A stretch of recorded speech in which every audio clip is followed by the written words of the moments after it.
All rise. Veuillez vous lever.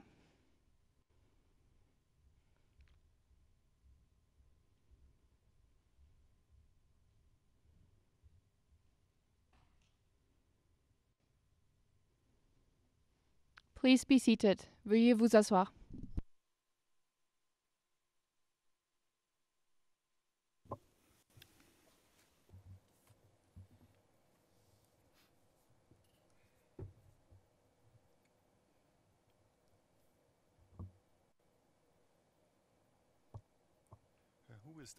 Le juge président.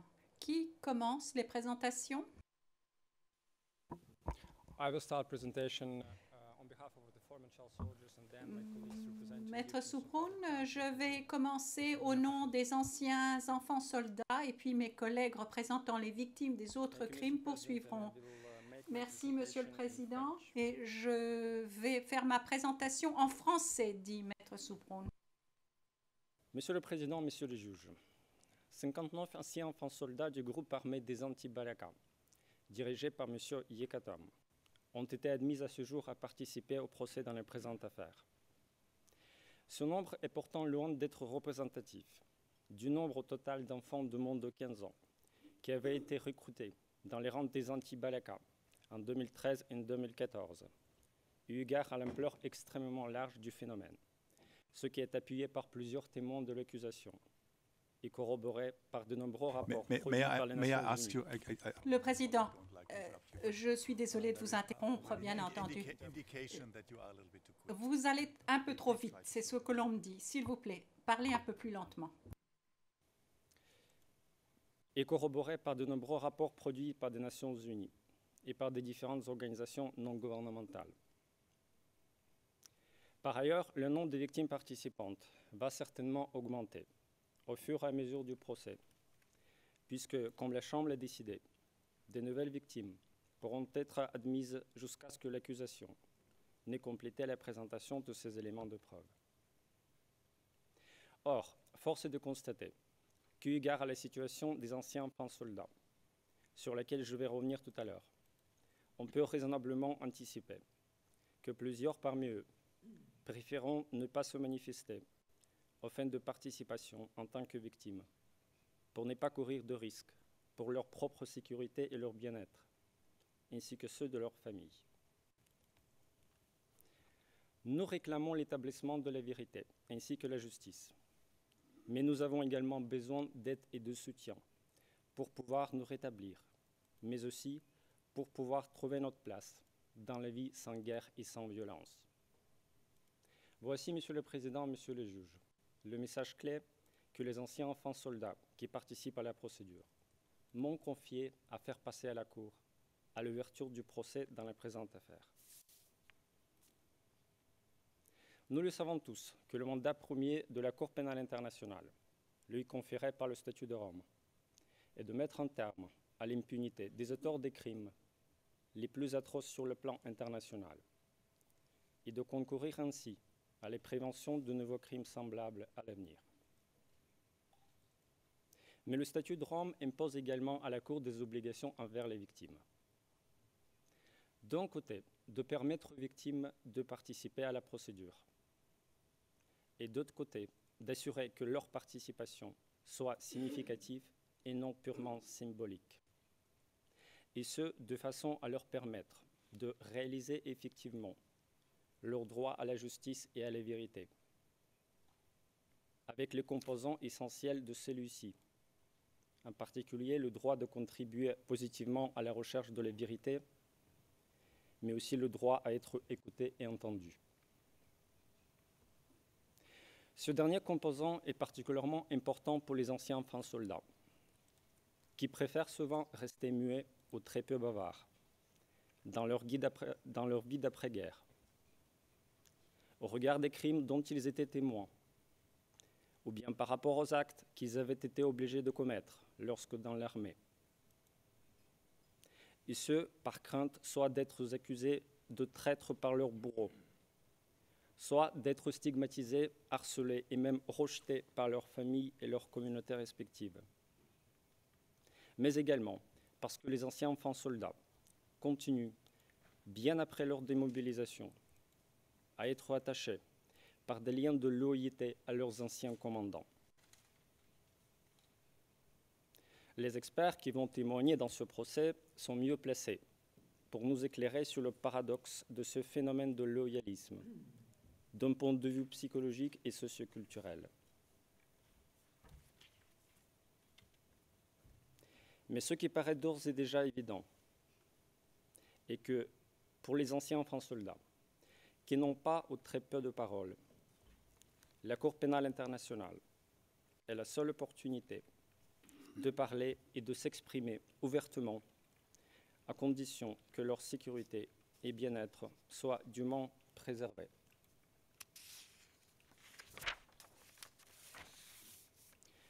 Les anciens enfants soldats ont donc besoin d'être écoutés et entendus dans ce procès, le plus largement possible, non seulement afin de pouvoir contribuer à l'établissement de la vérité sur les événements qui les ont touchés, mais aussi et surtout afin de pouvoir démontrer, à travers le récit de leur histoire extrêmement douloureuse, voire choquante, les conséquences qu'ils ont subies suite à leur recrutement et leur expérience au sein des rangs des anti-Balaka, et ce, pour que l'étendue de leur victimisation soit établie et pleinement reconnue.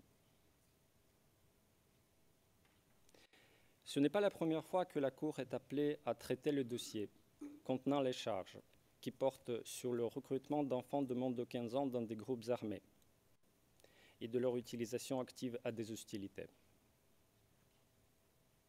La pratique de la Cour dans les autres affaires a démontré que ces crimes entraînent un large éventail des conséquences dévastatrices, physiques et psychologiques, immédiates et à long terme, à titre individuel, familial et communautaire.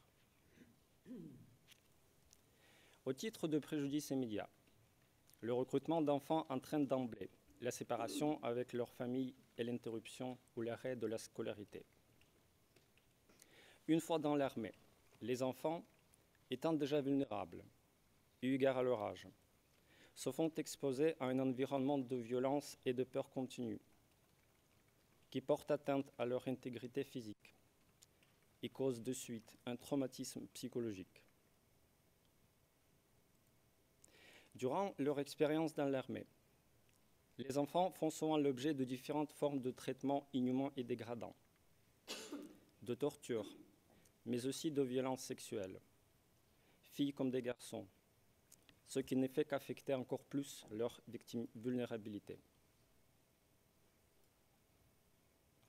L'utilisation active d'enfants à des hostilités, souvent sur la première ligne du front, les expose au risque imminent d'être tués, mais les amène également à commettre des atrocités, souvent sous l'influence de la drogue et de l'alcool leur administré, à l'encontre de ceux qui sont pointés comme ennemis par leurs commandants, sans pour autant que les enfants eux-mêmes comprennent entièrement les vraies raisons des affrontements. Beaucoup d'enfants ne reviennent plus jamais du champ de bataille, et ceux qui reviennent portent très souvent des séquelles des blessures et des handicaps, et ils restent marqués à jamais par le son de tirs et d'explosions, mais aussi par des images de leurs camarades tués. Les enfants qui avaient été en plus victimes de violences sexuelles, lorsque dans l'armée, souffrent de différents types de préjudices additionnels, parmi lesquels grossesse non désirée, infection, maladies sexuellement transmissibles, blessures des organes génitaux, et à long terme, dysfonctionnement sexuel, sentiment de honte, de humiliation, de culpabilité et de haine de soi. Monsieur le Président, Messieurs les juges, les souffrances des enfants de moins de 15 ans ne cessent pas, hélas, au moment de leur désarmement et de leur démobilisation. C'est parce que les atrocités de guerre et de violence que les enfants ont eu la chance de survivre se transforment alors au calvaire de leur guerre quotidienne, pour faire face aux conséquences à long terme de leur expérience douloureuse.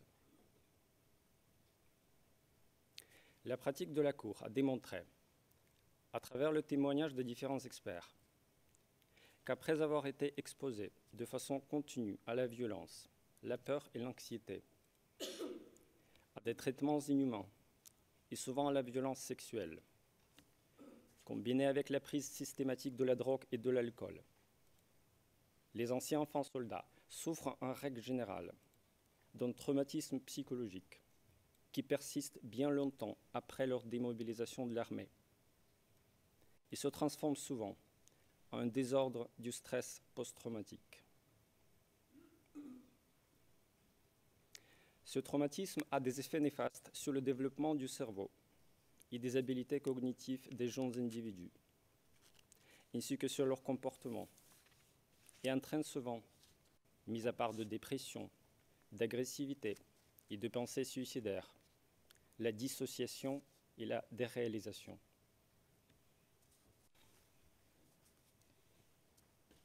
La Chambre d'appel dans l'affaire Lubanga a identifié, quoique de façon non exhaustive, les principaux types des conséquences à long terme, psychologiques et sociales, subies par les anciens enfants soldats, et notamment troubles psychologiques sous forme de tendances suicidaires, dépression et comportements dissociatifs, difficulté à contrôler des pulsions agressives, difficulté à entretenir des relations avec la famille et la communauté, non-acquisition d'aptitudes à la vie courante, qui place la victime dans une situation de désavantage, en particulier pour trouver un emploi.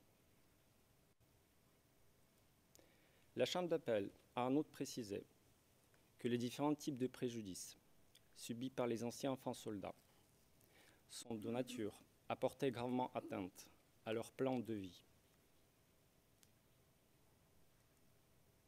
Et comme si ce n'était pas suffisant, les anciens enfants soldats, une fois démobilisés, doivent encore faire face aux défis majeurs de réintégration sociale, puisqu'ils se trouvent souvent stigmatisés et même rejetés par leur famille et leur communauté, incapables de se marier et privés d'accès à des activités génératrices et des opportunités de développement. Selon Dr Bessels, expert dans l'affaire Ongwen, la stigmatisation sociale est l'une des pires conséquences subies par les anciens enfants soldats à leur retour dans leur famille. Les conséquences du recrutement d'enfants de moins de 15 ans dans des groupes armés vont bien au-delà du préjudice subi par les enfants eux-mêmes, et ce, de façon à affecter l'intégrité et la cohésion des familles et des communautés respectives en entier, et même des générations à venir, sous forme du préjudice transgénérationnel. À cet égard, selon Dr Schauer, experte dans l'affaire Lubanga, le préjudice transgénérationnel est un phénomène par lequel la violence sociale est transmise des ascendants aux descendants avec des conséquences traumatisantes pour ces derniers.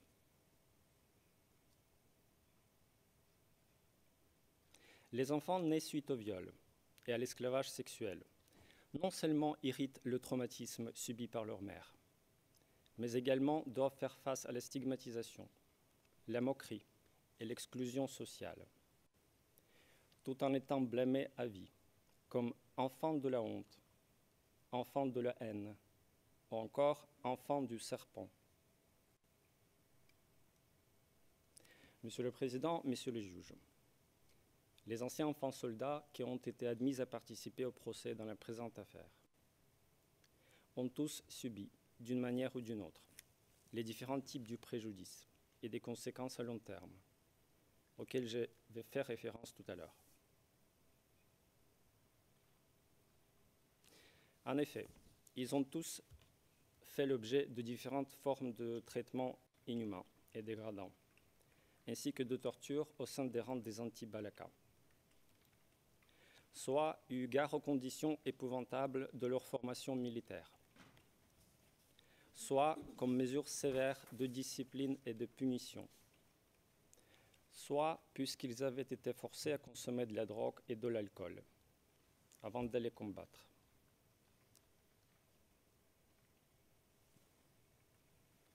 Parmi les 59 anciens enfants soldats, 7 ont fait également l'objet de viols et d'esclavage sexuel, filles comme des garçons. 12 portent des séquelles de blessures et de cicatrices corporelles, causées par balles, explosions ou par machette, ce qui a entraîné dans plusieurs cas un handicap permanent, tel que la perte de l'usage d'un bras ou d'une jambe, la perte d'un œil ou des difficultés à marcher. 35 souffrent toujours de différentes formes de traumatisme psychologique, difficultés émotionnelles et de troubles de comportement, parmi lesquels angoisse, peur, colère et agressivité constante, sentiment de culpabilité, insomnie, cauchemars, migraines récurrentes, troubles de mémoire, addiction à la drogue ou à l'alcool. Et enfin, et encore aujourd'hui, ils font tous l'objet de stigmatisation. Ils font face d'une manière ou d'une autre à des difficultés de différentes tailles de la réintégration sociale. 7 ans après les événements qui les ont touchés, les anciens enfants soldats continuent à souffrir. Personne n'a jamais reçu de soutien psychologique, et seulement très peu parmi eux ont pu bénéficier d'assistance médicale de base. C'est parce que, mis à part que le système d'appui psychologique en Centrafrique étant quasi inexistant, les programmes de démobilisation d'anciens enfants soldats ne prévoyaient pas tout simplement ce composant essentiel.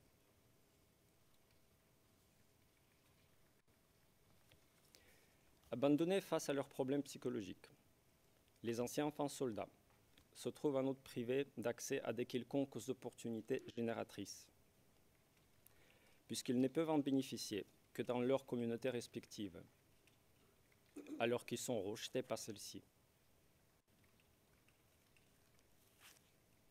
Sans occupation et marginalisés, les anciens enfants soldats continuent à côtoyer leurs anciens associés anti-Balaka.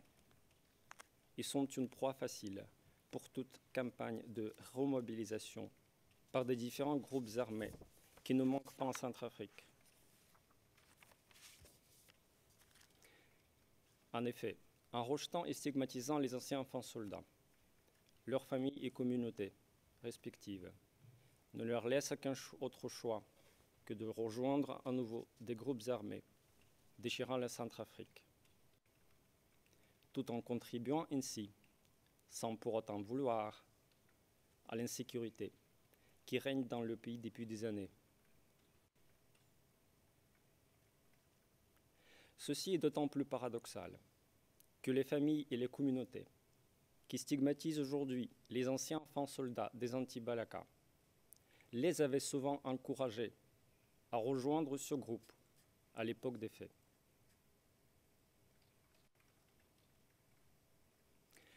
Pour illustrer, je ne vais citer que quelques exemples de l'expérience vécue par certains anciens enfants soldats et des conséquences auxquelles ils ont fait et continuent encore à faire face.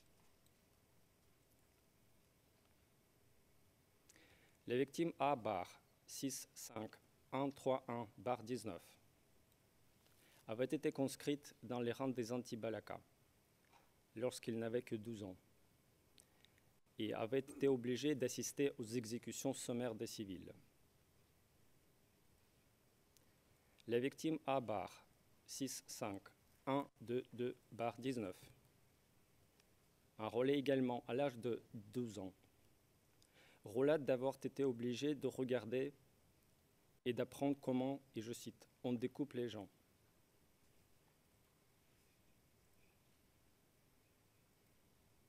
De la même façon, les victimes A-65384 19, à peine 12 ans, avait été obligé à participer aux, et je cite, décapitations des musulmans.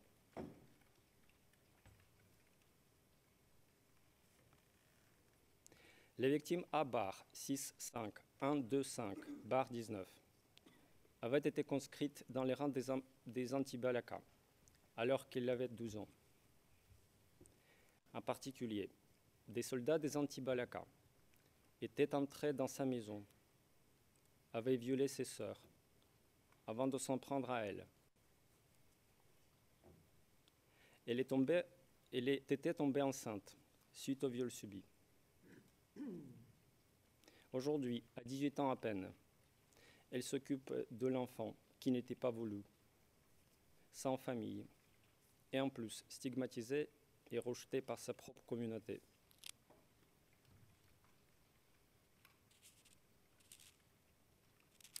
Les victimes A 65395 19, âgées de 13 ans à l'époque, avaient été réduites en esclavage sexuel par l'un des commandants des anti-Balaka.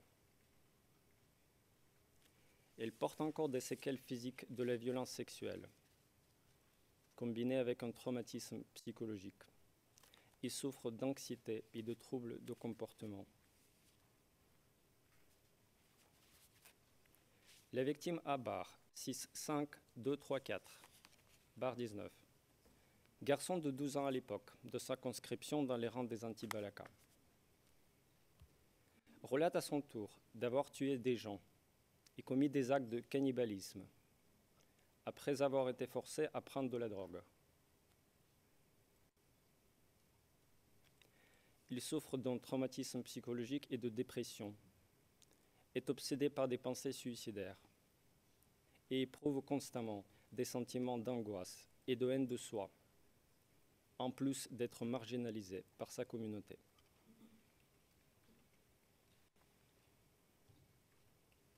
Les victimes A 65121 19, enrôlées dans les rangs des anti-Balaka à 11 ans, éprouvent depuis sa démobilisation des sentiments de culpabilité permanente pour avoir tué des gens et a besoin d'un soutien pour reprendre des études, ainsi que d'une réhabilitation psychologique, pour pouvoir oublier le passé, mais en revanche continue à être stigmatisé par sa communauté. De la même façon que les victimes A 65127 19, qui, en plus de souffrir d'un traumatisme psychologique, relatent de ne pas pouvoir trouver un emploi, tout en indiquant que même des ONG ne souhaitent pas l'embaucher à cause de son expérience. Les victimes A 65185 19, garçon de 13 ans au moment de sa conscription dans les rangs des anti-Balaka, a été sévèrement battu sur sa tête avec un coup de matraque par son commandant et a depuis là développé des troubles mentaux et n'a jamais réussi à reprendre des études. Les victimes A 65228 19 s'étaient enrôlées dans les rangs des anti-Balaka à l'âge de 12 ans pour se venger du meurtre de son grand frère. Il porte des cicatrices sur son visage, obtenues sur le champ de bataille. Il souffre d'un traumatisme psychologique, sous forme d'agressivité et de colère permanente. Abandonné avec ses troubles psychologiques et son addiction à la drogue, et étant en plus marginalisé par sa communauté, elle a besoin d'assistance psychosociale pour pouvoir oublier ses souvenirs de guerre et de violence, et pour pouvoir retrouver sa place dans sa société. Monsieur le Président, Messieurs les juges, nous entendons souvent parler des engagements collectifs des États et de la communauté internationale en entier envers les enfants associés à des groupes armés. Or, les engagements qui n'existent que sur papier, sans être effectivement réalisés, ne suffisent certainement pas. Avec référence aux engagements et principes de Paris, adoptés en 2007, il est important de rappeler que l'engagement envers les anciens enfants soldats ne se limite pas à leur désarmement et leur démobilisation, mais requiert également de mettre en place des mesures nécessaires au sein des communautés au bénéfice d'un large éventail d'enfants touchés par des conflits armés, afin d'assurer leur réinsertion pleine et effective dans la vie civile.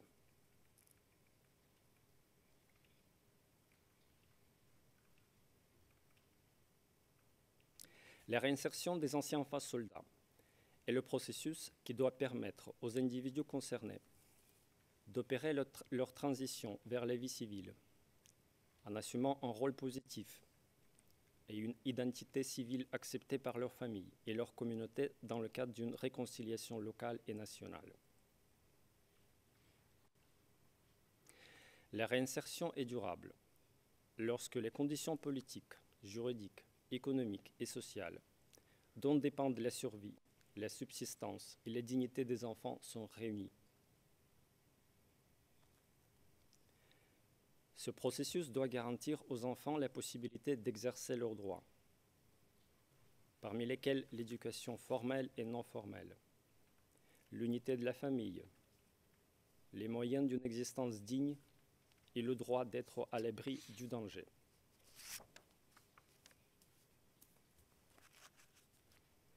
La réinsertion d'anciens enfants soldats est certes un processus complexe de réadaptation et de négociation avec les familles et les communautés.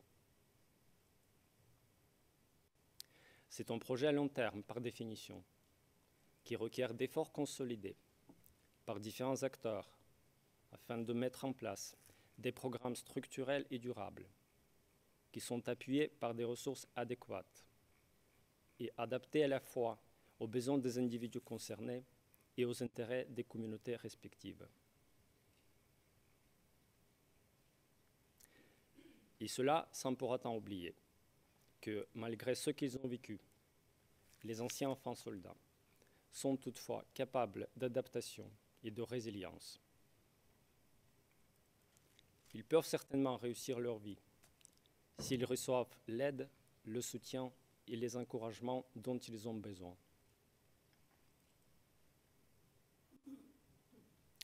Eu égard à la situation précaire et la vulnérabilité extrême des anciens enfants soldats du groupe des Anti-Balaka, et ce, 7 ans après leur démobilisation, force est de constater que les efforts éventuellement employés jusqu'à aujourd'hui afin de leur prise en charge et de leur réintégration ont été manifestement insuffisants.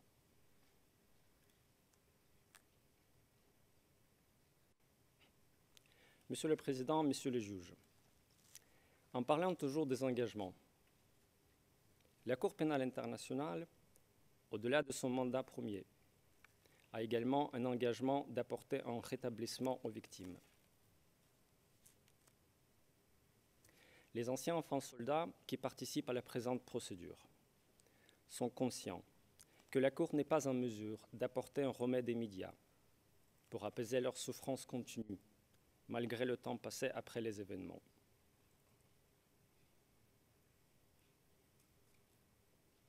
Néanmoins, ils sont confiants qu'à travers la reconnaissance de leur victimisation, l'éclaircissement des événements et la punition des responsables des crimes qui les ont touchés, la Cour peut concourir à leur rétablissement et leur retour à la vie normale, mais également à leur réconciliation avec leurs familles et communautés respectives, et en fin du compte, à la paix durable. Je vous remercie. Thank you very much. Merci beaucoup. Maître Massida, vous avez la parole. Maître Massida, merci. Monsieur le juge, les représentants légaux des victimes des autres crimes présenteront leur déclaration liminaire comme suit. Je donnerai d'abord un aperçu général des intérêts des victimes dans cette procédure.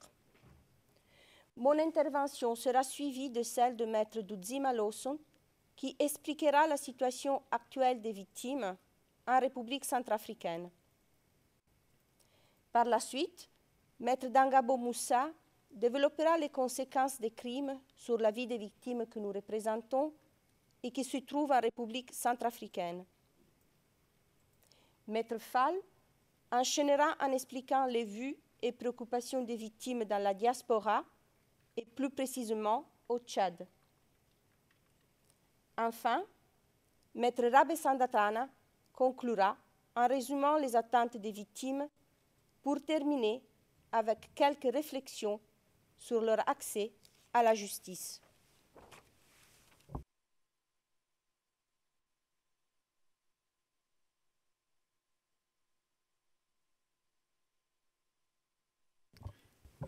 Perhaps we can Le juge président, stop here for a moment. je vous demanderai de Stand, marquer une pause pour le moment. Je crois comprendre que votre client n'est pas dans la salle d'audience. Thank you, Mr. Maître Dimitri, je n'avais pas remarqué. Merci de me le signaler. Est-ce que Ah non, le président interrompt. Non, non, il est déjà de retour, donc pas de souci. À l'évidence, ce n'était pas un problème d'attitude, mais bon, très bien. Veuillez poursuivre, Maître Massida. Maître Massida, merci, Monsieur le Président. Monsieur le Président, Messieurs les juges,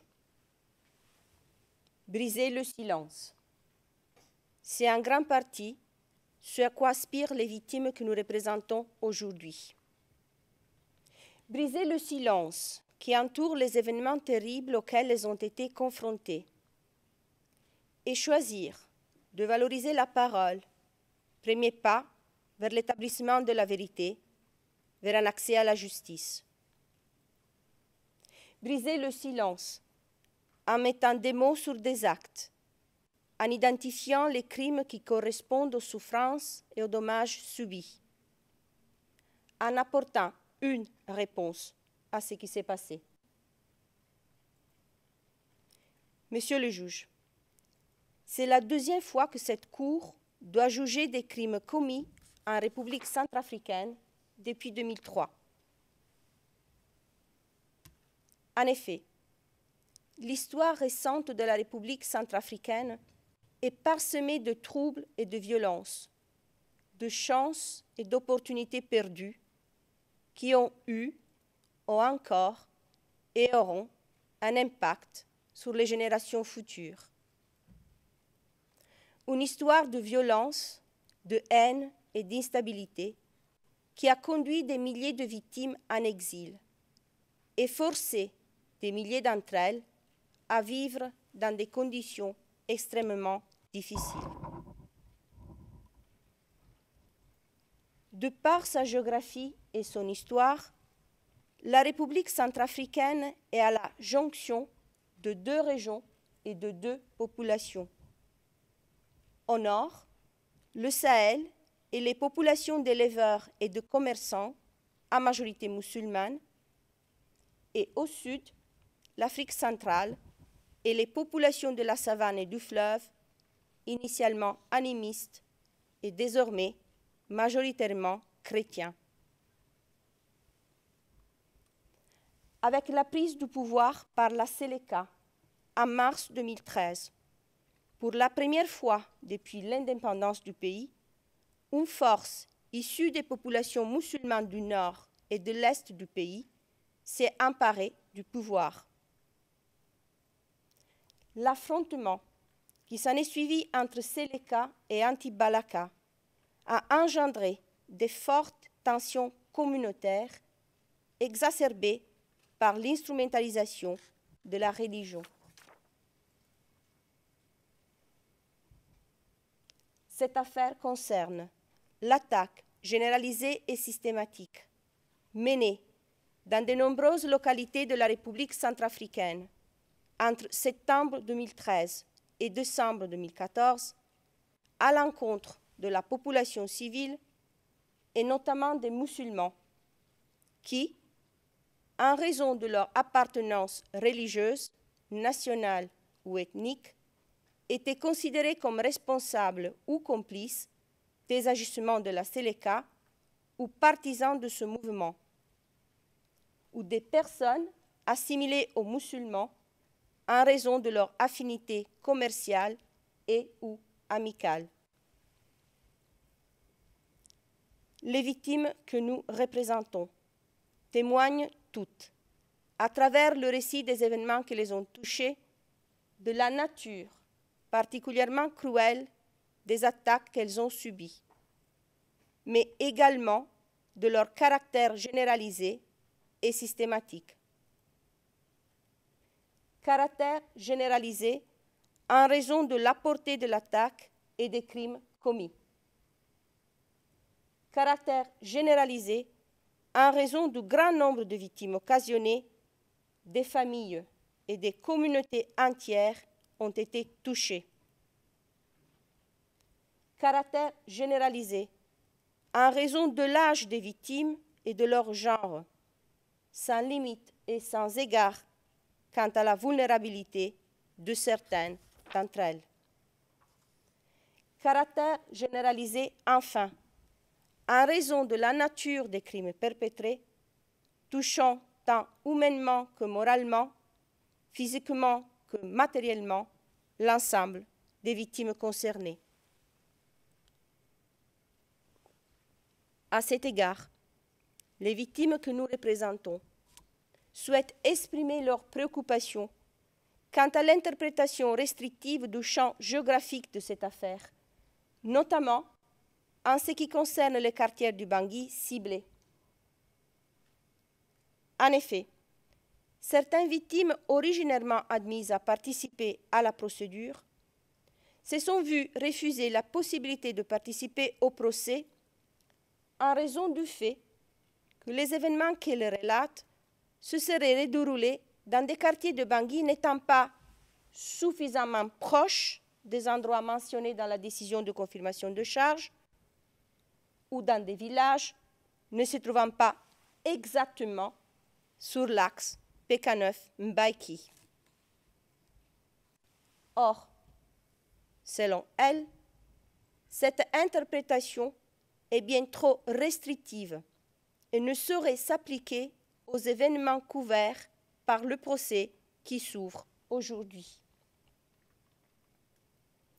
En effet, de par leur nature, les événements qui nous concernent impliquent la commission de crimes sur une vaste zone géographique, ce qui a été également rappelé hier par le bureau du procureur. En particulier, nous rappelons que le charge à l'encontre des accusés inclut les crimes de persécution, déplacement forcé et déportation. Pour ce type de crime, il n'est pas nécessaire qu'une personne soit ciblée, harcelée ou autrement privée de ses droits fondamentaux dans son endroit de résidence. Les victimes peuvent également avoir été ciblées alors qu'elles se déplaçaient en raison des événements ou étaient déjà déplacées dans un autre endroit à cause des événements. De plus, les crimes ont été commis lors de troubles intenses et indiscriminés, ce qui ne permet certainement pas de cibler de façon précise certains endroits, comme s'il était possible de faire sexer les actions à la frontière exacte d'un village, quartier ou sous-quartier. Les victimes espèrent donc que ce procès permettra de faire la lumière sur l'ampleur des crimes qu'elles ont subis, notamment en ce qui concerne les endroits touchés et l'étendue de leur victimisation. Lors de ce procès, Messieurs les juges, les victimes que nous représentons contribueront à l'établissement de la vérité en fournissant leur point de vue sur les événements récents qui se sont produits en République centrafricaine à travers le récit de leurs histoires personnelles, en apportant leurs explications quant au contexte culturel et politique, en expliquant l'impact des 10 événements sur leur vie à travers le récit des préjudices qu'elles ont subis. Un grand nombre de victimes se trouvent encore dans des camps de déplacés à l'intérieur du pays ou dans des camps de réfugiés à l'extérieur du pays. Certaines d'entre elles ont subi des violences physiques, sexuelles et ont été humiliées, portant encore aujourd'hui les traces de cette humiliation que se traduit en autant de stigmatisation. Pour d'autres, le meurtre des êtres chers, notamment les membres de leur famille, est inscrit de manière indélébile dans leur mémoire. Certaines d'entre elles ont pu revenir dans la maison familiale après les événements, constatant les dommages subis.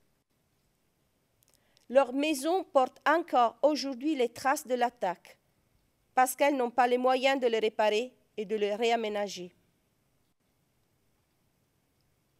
Beaucoup de victimes ont dû se déplacer de leur endroit d'origine et elles vivent encore aujourd'hui en exil, sans savoir quand elles pourront revoir leur pays et leur famille. Toutes ont souffert de dommages moraux et de souffrances psychologiques. À cela s'ajoutent pour la plupart d'entre elles des souffrances physiques.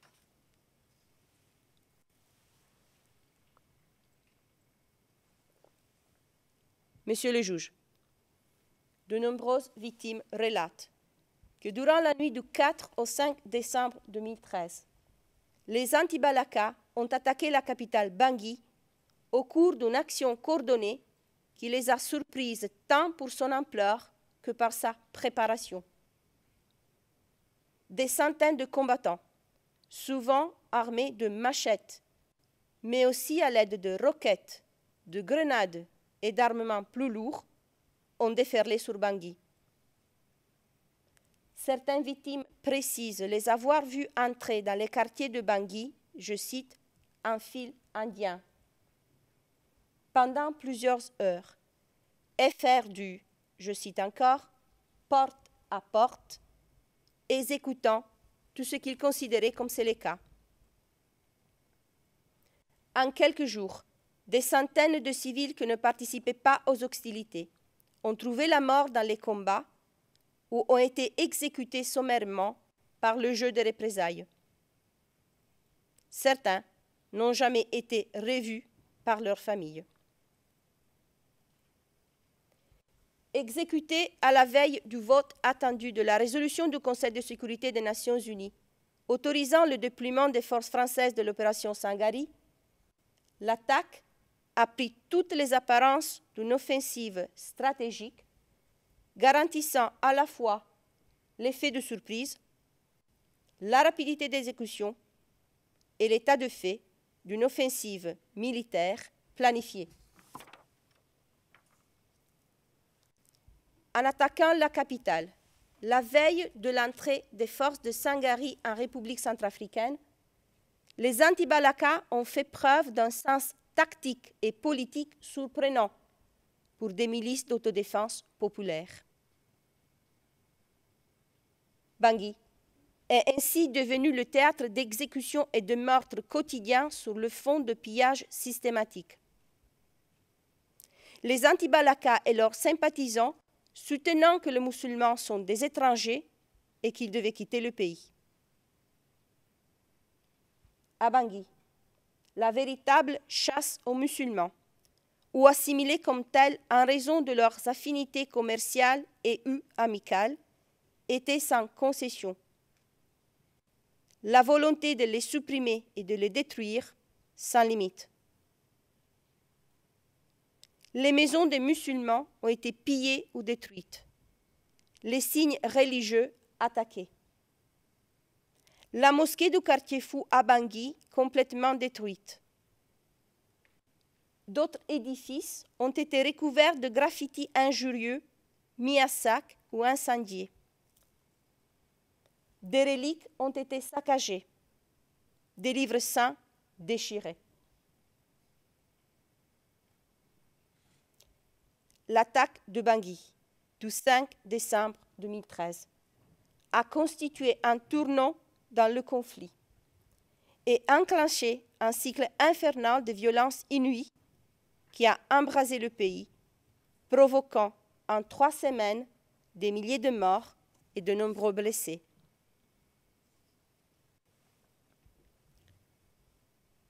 Le 5 décembre 2013, les groupes organisés anti-Balaka, sous le contrôle des accusés, ont également attaqué la ville de Bossangoa, dans la préfecture de Louham, quelques heures après l'attaque de Bangui.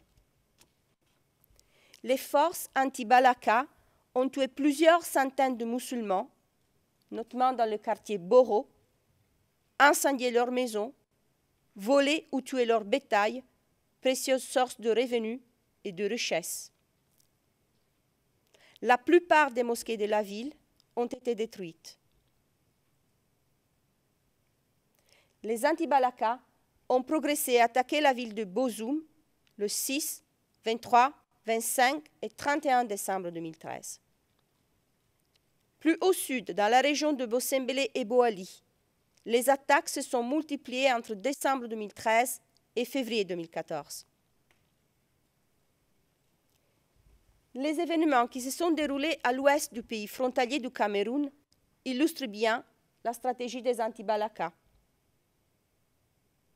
Ainsi, le 10 février 2014, plusieurs dizaines d'anti-Balaka venus de villes de Karno et Bouar, situées plus au nord, ont attaqué la ville de Berberati, préfecture de la Mambere-Kadei, profitant du départ des troupes françaises.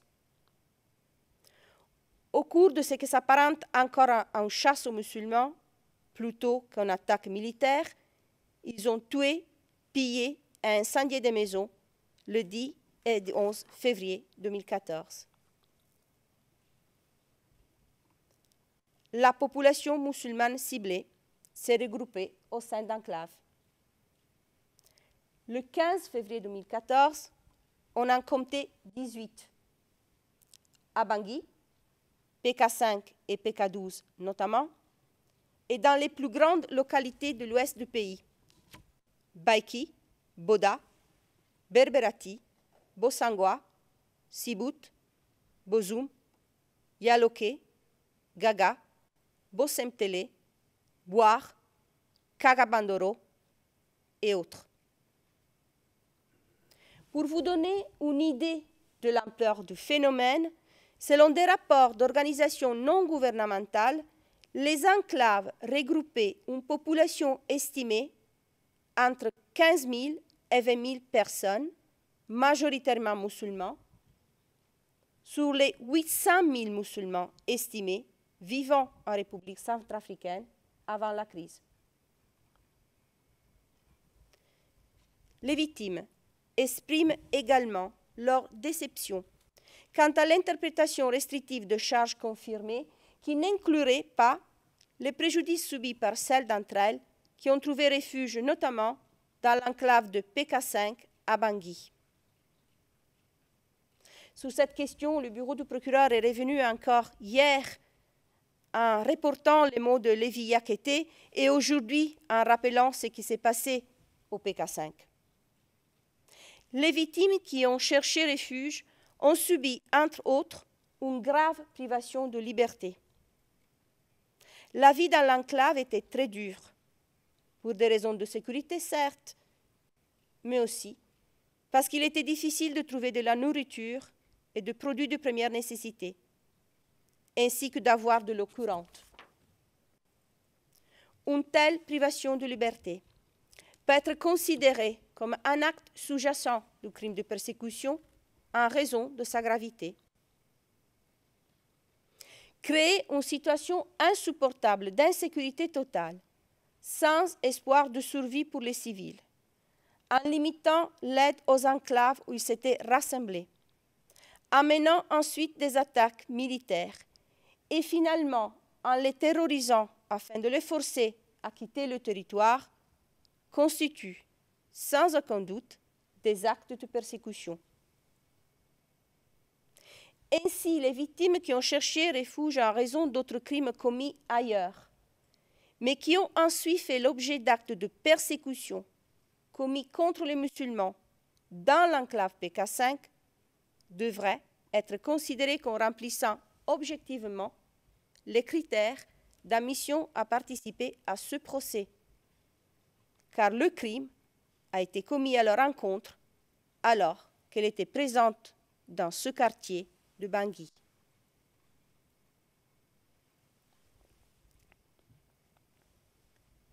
Fuir ou se faire tuer. C'était, messieurs le juge, le triste choix auquel étaient confrontés des centaines de nos clients qui ont fui l'ouest de la République centrafricaine dans de grands convois organisés soit pour rejoindre Bangui et prendre un des avions affrétés par le Tchad et les pays qui évacuaient leurs ressortissants, soit pour fuir le Tchad ou le Cameroun voisin par la route. Fouillant dans ces convois, les musulmans ou assimilés comme tels ont été régulièrement attaqués par de véritables hordes d'anti-balaka qui les tuaient, pillaient et violaient. Les camions surchargés, en mauvais état, souvent défectueux, tombaient trop souvent en panne en chemin. Les anti-balaka contrôlaient les routes et les accès aux ports où les baleinières transportaient les commerçants et tenaient des postes de contrôle où ils pratiquaient des abus. Ainsi, de nombreuses victimes relatent avoir été arrêtées à des barrages, obligées par la force à payer des taxes. Certains ont été violés et ou torturés, sous prétexte qu'elles travaillaient pour des musulmans ou qu'elles étaient en train de cacher de l'argent qui lui avait été confié par des musulmans. Lors des attaques, les lieux de culte ont été systématiquement ciblés. Après les événements, il n'existait plus aucune mosquée en état à Boali, les 3 mosquées de la ville ayant été détruites. Des victimes précisent avoir vu des anti-balaka les détruire pierre par pierre. Sur la route entre Bangui et Boali, presque toutes les mosquées ont été attaquées et partiellement ou totalement détruites. La plupart des mosquées de Bossangoa, Bossembele et Bouar ont été la cible d'attaques ou l'objet de destruction. À Bangui, sur les 23 mosquées de la capitale, seules 4 sont restées debout. La mosquée centrale située au PK5, la mosquée de Lakvanga, celle de Bazanga et celle de PK12. Les autres mosquées ont été attaquées, incendiées, démontées ou détruites.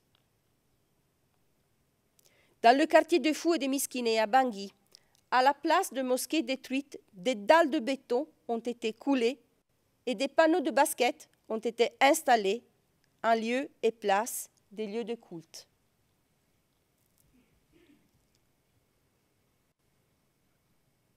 La répétition et l'ampleur des crimes perpétrés contre les musulmans ou assimilés comme tels, ainsi que la coordination des attaques répondant à une planification, la structure de commandement et la similitude des méthodes de commission des crimes utilisées à des endroits différents, par des groupes différents et à des moments différents, portent raisonnablement à croire que les actions dont M. Yekaton et M. Ngaïsona sont accusés s'inscrivent bien dans le cadre d'une attaque généralisée et systématique.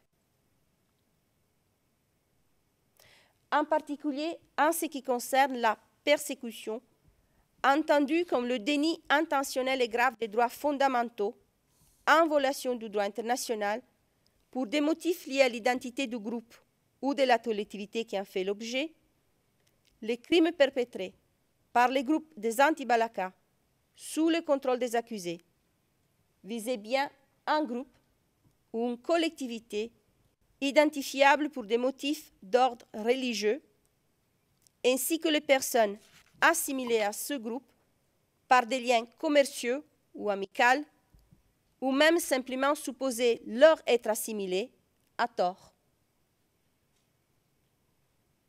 Le facteur religieux, s'il n'était pas forcément la motivation première du conflit, est devenu un marqueur des crimes perpétrés intentionnellement par les anti-Balaka à l'encontre des musulmans ou assimilés comme tels. Il s'agissait bien d'une campagne ou d'une opération dirigée contre la population civile au sens d'un comportement tel que visé par l'article 7.2a du statut.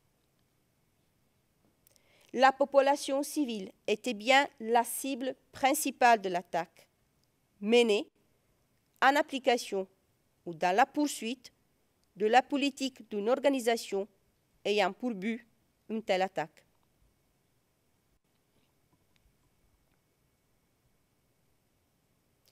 Les descriptions des événements faites par les victimes confirment la nature et l'étendue de l'attaque à l'encontre de la population civile musulmane ou personnes assimilées.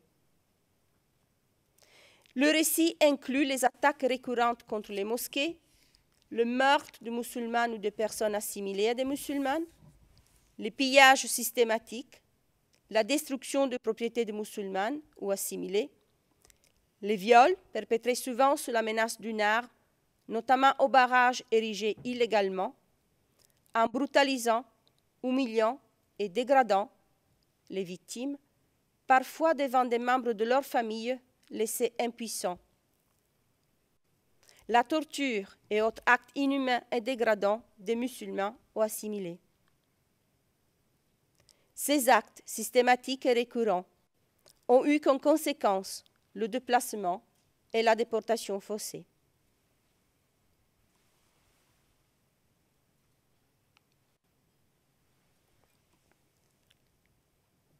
Comme je le disais au début de mon intervention, il s'agit de la deuxième fois que cette Cour a à connaître des crimes commis en République centrafricaine au cours de ces 15 dernières années. Malheureusement, la quête de justice des victimes qui ont subi les événements de 2002-2003 n'a pas abouti, puisque les crimes commis par les Banyamulenge sont restés impunis et les victimes laissées à leur sentiment d'abandon alors qu'elles avaient placé leur espoir de justice dans cette cour. Certaines victimes des événements de 2002-2003 sont également des victimes dans cette procédure aujourd'hui. Elles espèrent que leur quête de justice aboutisse enfin. En définitive, rappelons-nous que ce sont les victimes qui sont au cœur de la procédure, qu'elles en sont la triste raison d'être. Ainsi, derrière les termes juridiques et techniques que nous utilisons, n'oublions pas que des centaines d'enfants, de femmes et d'hommes sont attentifs à l'évolution de ces procédures. Nous pouvons vous assurer, Monsieur le Président, Messieurs les juges, que le fait pour les victimes d'être représentées et de pouvoir exprimer leur voix dans cette procédure constitue en soi un élément de ce que l'on peut qualifier de réparation au sens général de ce terme et concrètement participe à leur lutte quotidienne pour rétablir le cours de leur vie ou plutôt la continuer en devant tenir compte de ce qu'elles ont subi et qui fait désormais partie de leur histoire. Cela conclut mon intervention, Monsieur le Président. With your leave, we will need to give the floor to Bangui. Avec votre permission, je vais donner la parole à mon collègue de Bangui afin que ma collègue Maître Dozima puisse poursuivre depuis Bangui. Merci beaucoup de votre attention. Le juge président, je vous remercie. Je donne la parole à Maître Dozima à Bangui.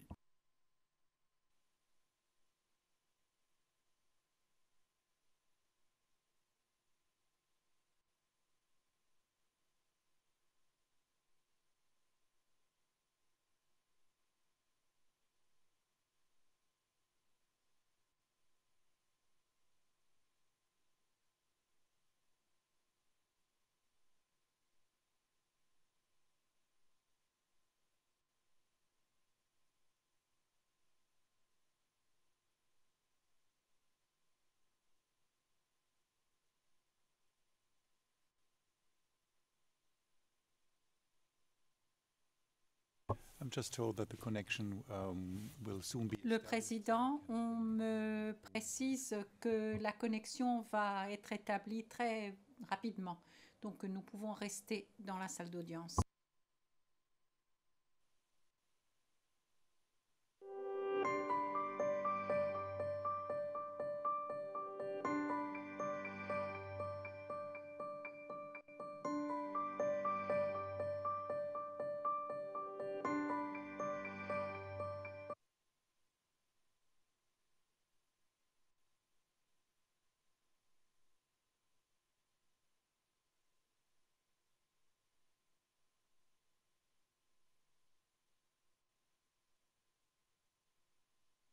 If the connection is established, you may start, please. Si la connexion est bien établie, vous pouvez commencer.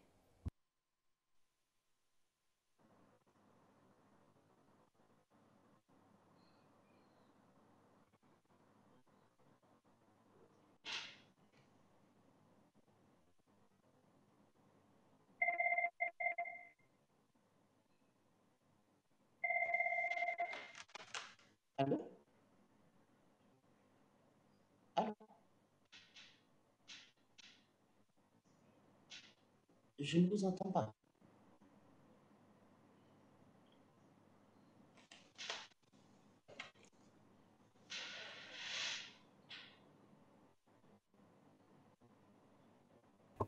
So if you can hear us, and if you Le can hear président, me, est-ce que vous m'entendez? Est-ce que vous nous entendez? Si c'est le cas, je vous invite à commencer votre préparation, votre intervention, pardon. Nous vous entendons, donc vous pouvez y aller. Je vous remercie, Monsieur le Président. Monsieur le Président, Messieurs les juges, à l'ouverture de l'audience de confirmation des charges, j'avais fait savoir que depuis au moins 2 décennies, les conflits en RCA sont systématiquement réglés par la violence et ce sont bien entendu les civils qui en sont les principales victimes. Le constat général est que le but principal des belligérants est d'accéder au pouvoir par tous les moyens. Le slogan, je cite, « Plus jamais ça » est resté vain. Il n'y a qu'à voir ce que la République centrafricaine a vécu ces derniers temps, notamment à partir de décembre 2020 à ce jour. Les victimes réitèrent leur vœu ardent que la Cour puisse donner un signal fort aux criminels de tout genre afin de les dissuader à la commission de crimes similaires dont elles continuent d'être victimes de la part des groupes armés. Les Centrafricains ne cessent de réclamer justice pour les graves et massives violations des droits de l'homme commises en RCA depuis des décennies. Dans la présente affaire, le 11 décembre 2019, la Chambre préliminaire 2 a rendu sa décision confirmant partiellement les charges de crimes de guerre et de crimes contre l'humanité portées par le procureur à l'encontre d'Alfred Yekatom et de Patrice Edouard Ngaïsouna et les a renvoyés en procès. Cependant, comme l'a déjà souligné ma consoeur Maître Paulina, les victimes sont très inquiètes du refus de la Chambre préliminaire de confirmer les charges pour les violences subies de la part des accusés, notamment sur Yekatom, ou leurs éléments, et ayant pour conséquence de mettre un nombre considérable de victimes hors du champ de l'affaire, notamment celle de la Lobaï, dont Boda et ses environs, de la Mambere Kadei, dont Berberati et ses environs, ainsi qu'une partie de la capitale Bangui, dont le quartier Boyara. Elles estiment que la Chambre aurait dû renvoyer l'accusation à revoir ou à compléter ces éléments de preuve concernant les zones géographiques en question que de les écarter systématiquement. En effet, elles disent être prêtes à fournir d'autres preuves au procureur à cet effet. Elles soutiennent qu'il existe bien un lien de causalité entre les actions des accusés et les violences qu'elles ont subies dans les zones non retenues par la décision de confirmation des charges. Ces victimes affirment que les accusés ont bel et bien dirigé, et ce intentionnellement, des attaques contre elles au cours de la période retenue par la décision de confirmation des charges et qu'elles ont été effectivement victimes de meurtres, de viols et autres crimes.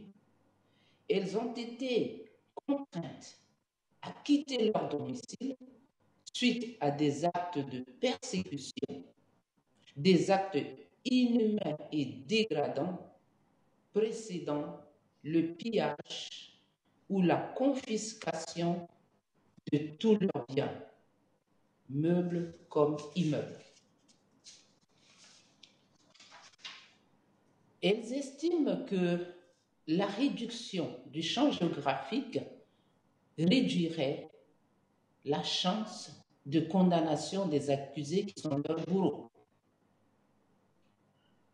La non-prise en considération de certaines zones géographiques a fait réveiller les cellules dormantes de M. Yekatom, dit Rambo, dans la Lobaï, et a permis à ces éléments de reprendre les pillages, de procéder à des enlèvements, voire de s'opposer au retour des victimes chez elles.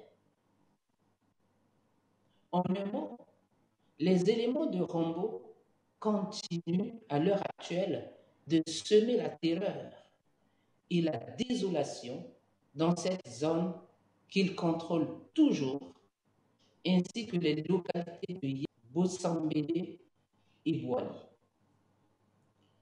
Toutes les victimes de ces localités avaient soumis des demandes de participation à la procédure. Je rappelle que les noms de Rambo, du défunt Cœur de Lion et Bénin revenaient sur toutes les lèvres des victimes dans la Lobaï, notamment à Boda. Je le dis puisque j'ai eu moi-même à rencontrer plus de 300 victimes de Boda et Pissa au cours de l'année 2019. Quant à Ngaïsouna, il continue également par le truchement de ses représentants au pays de faire mal. Son mouvement est impliqué dans les derniers événements que le pays connaît depuis décembre 2020. En effet, son mouvement dénommé Anti-Balaka El Ngaïsouna, représenté par Sylvain Bérofé, est signataire de la déclaration de Kamakota qui se trouve dans l'Ouam, fief de Ngaïsona et Bozizé, laquelle déclaration date du 15 décembre 2020, ayant pour objet dénonciation de l'accord politique pour la paix et la réconciliation en RCA signé le 6 février 2019, ainsi que de la déclaration numéro 1 de la CPC. Entendez, Coalition des Patriotes pour le changement, regroupant cette fois-ci Seleka et Anti-Balaka, dont le but est de prendre le pouvoir par la force. Après l'attaque de plusieurs villes du nord, du centre et de l'ouest du pays par la CPC, qui y a semé la terreur et s'en est enorgueilli en toute impunité, occasionnant encore une fois de plus des centaines de morts, des déplacements massifs de populations civiles. Elle a récemment attaqué la capitale Bangui avec des armes lourdes, provoquant ainsi des pertes en vie humaine et des milliers de déplacés internes.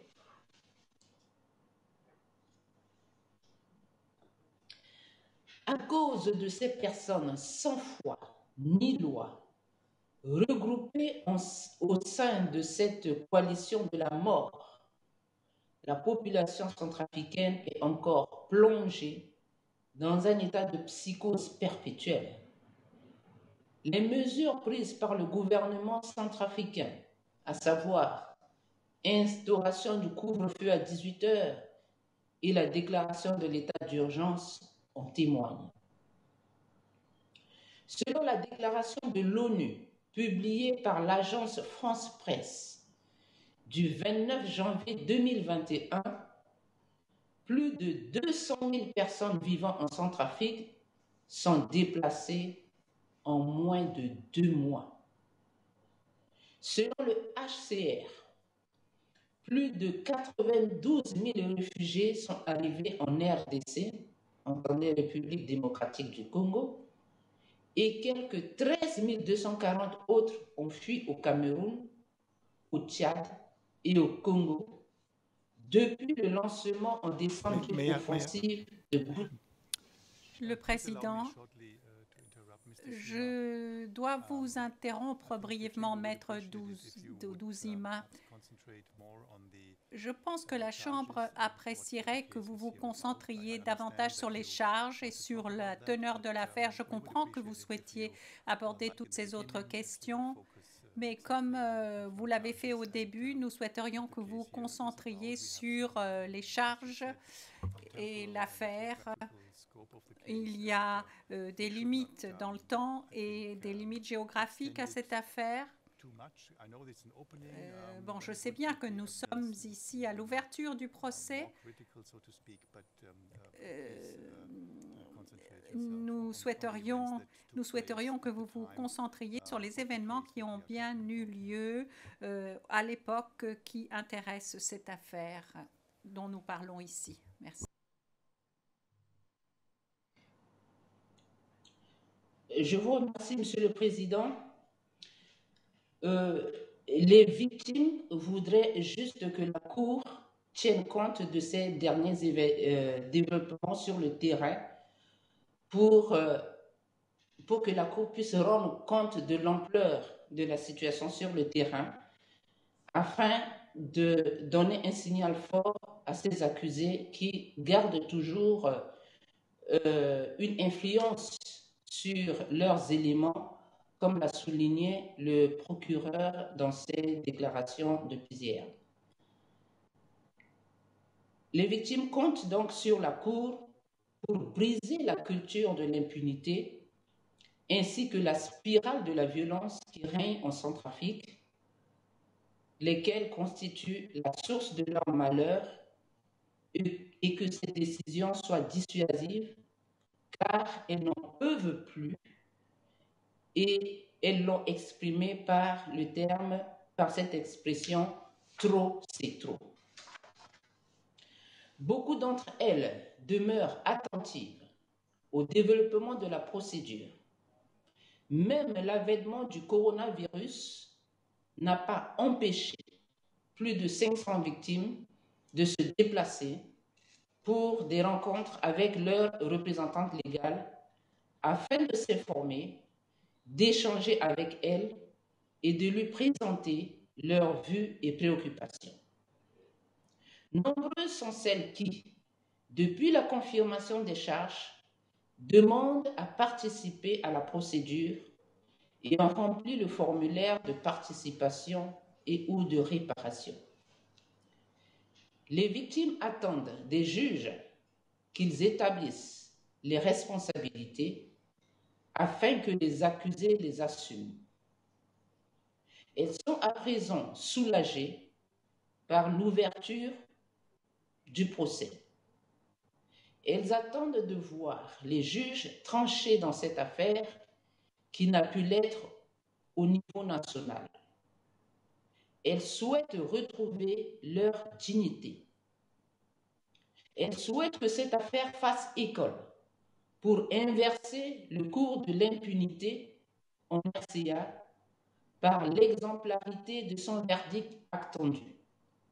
Pour ce faire, les victimes souhaitent être accessibles aux juges au cours de ce procès dans le cadre de l'article 68.3 du statut de Rome à leur demande.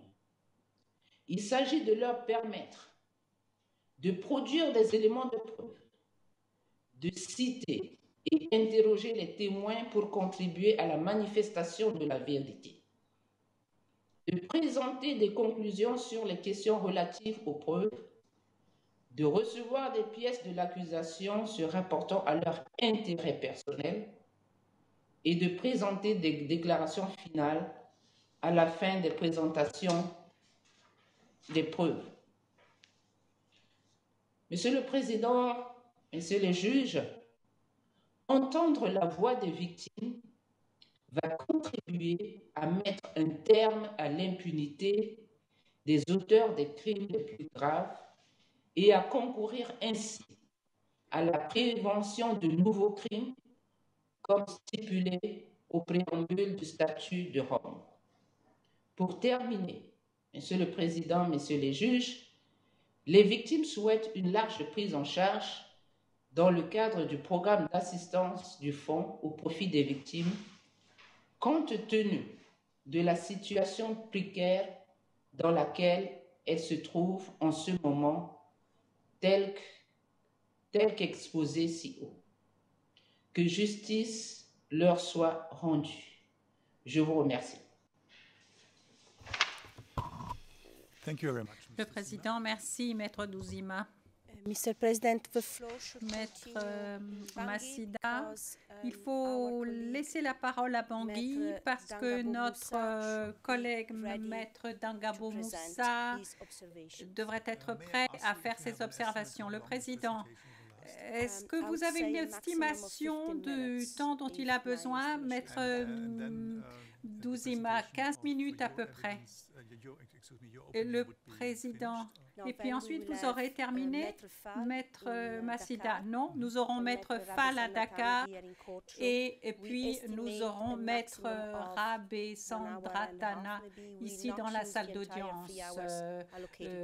Un maximum d'une heure et demie peut-être. Nous n'allons pas utiliser la totalité des 3 heures qui nous avaient été allouées. Le Président, alors, est-ce que nous entendons d'abord la présentation de Bangui ou bien est-ce que nous avons d'abord la pause, le Maître Massida?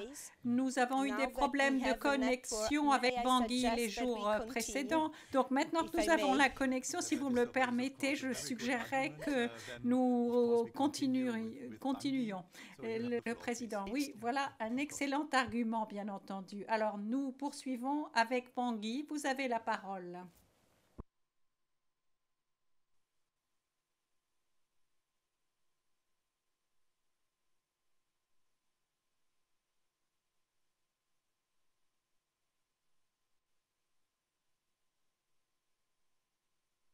Le président, nous n'entendons rien pour le moment.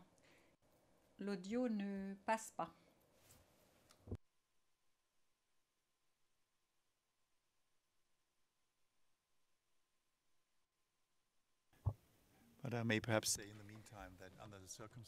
Eh bien, vu les circonstances, voilà.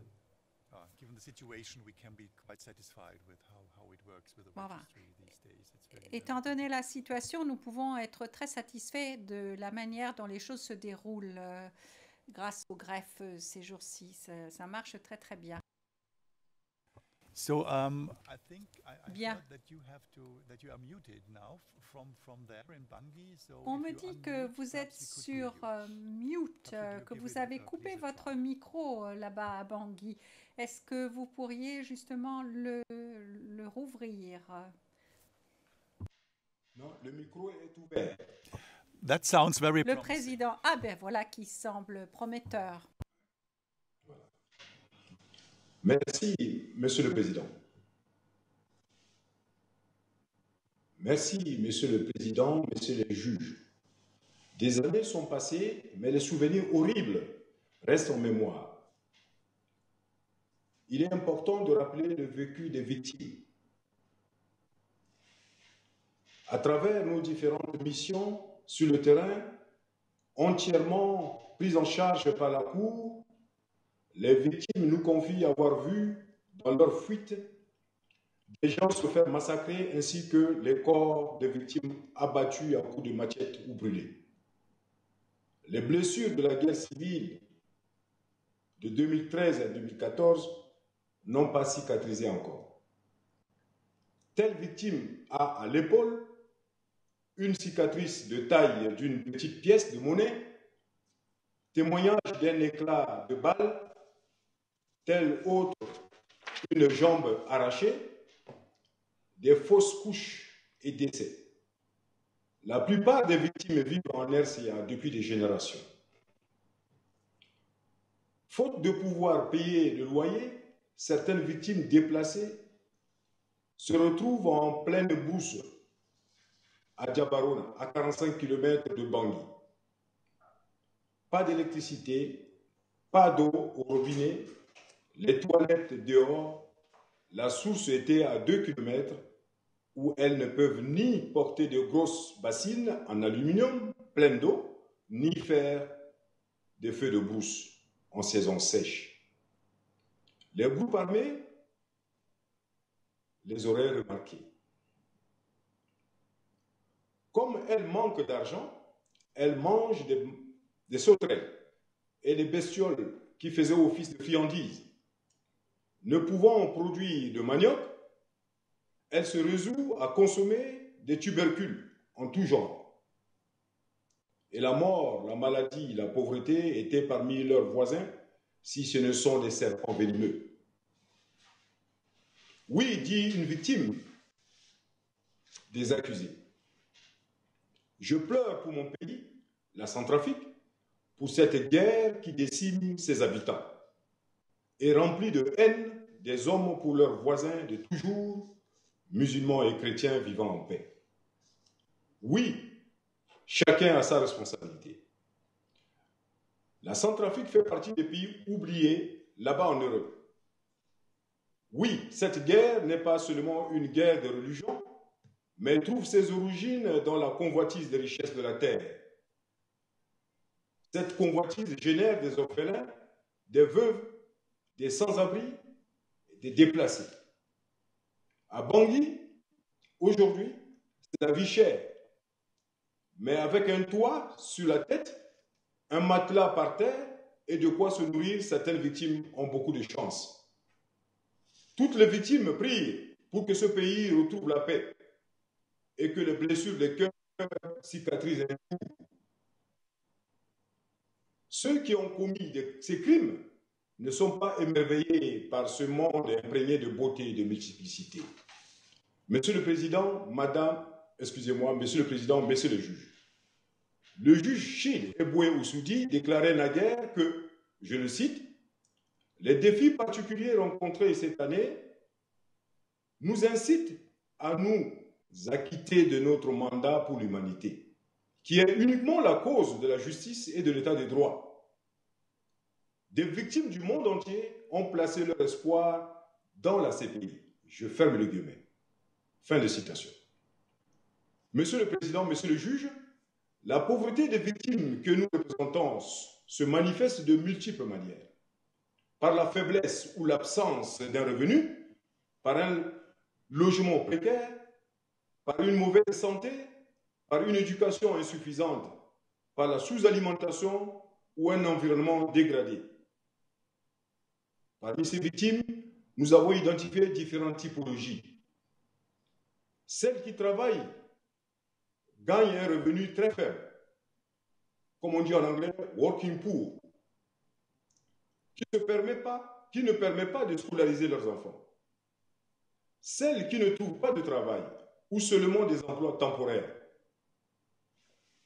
Celles qui élèvent seuls leurs enfants, le papa a disparu sans laisser d'adresse ou tué lors des événements de 2013-2014. Beaucoup ne sont pas qualifiés pour des emplois recherchés sur le marché du travail. Leur capacité à agir dans le milieu urbain est très réduite. Il y a celles qui sont malades, invalides ou décédées. Celles qui abritent dans une case précaire. Outre la pauvreté liée au manque de ressources, on peut y ajouter aussi la dimension sociale de cette pauvreté à travers les formes d'isolement ou d'exclusion, voire culturelle avec la non-reconnaissance des identités. Ou même éthique, comme la non-reconnaissance de certaines valeurs. Monsieur le Président, Monsieur le Juge, les victimes me chargent de vous dire qu'elles sont désespérées. Les victimes me chargent de vous dire qu'elles attendent que la vérité soit dite sur ces crimes abominables pour que leur souffrance puisse être apaisée, mais surtout pour que les crimes et les horreurs du passé ne se répètent pas dans l'histoire de la République centrafricaine. Les victimes me chargent de vous dire de punir les responsables de ces crimes odieux. Les victimes de Beverati, de Bossangwa, de Mbaïki, de Katin et de Boïni me chargent de vous dire qu'elles attendent réparation pour les souffrances endurées, les pertes subies. Et ce sera l'hommage rendu à la vérité. Je vous remercie, Monsieur le Président, Monsieur le Juge.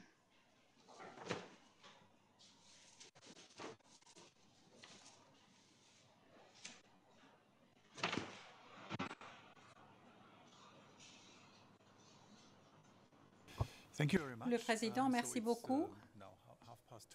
Il est maintenant 12h30. Une heure de pause déjeuner est suffisante, je crois, puisque de toute façon, on ne peut pas faire grand-chose. Je propose que nous nous retrouvions à 13h30.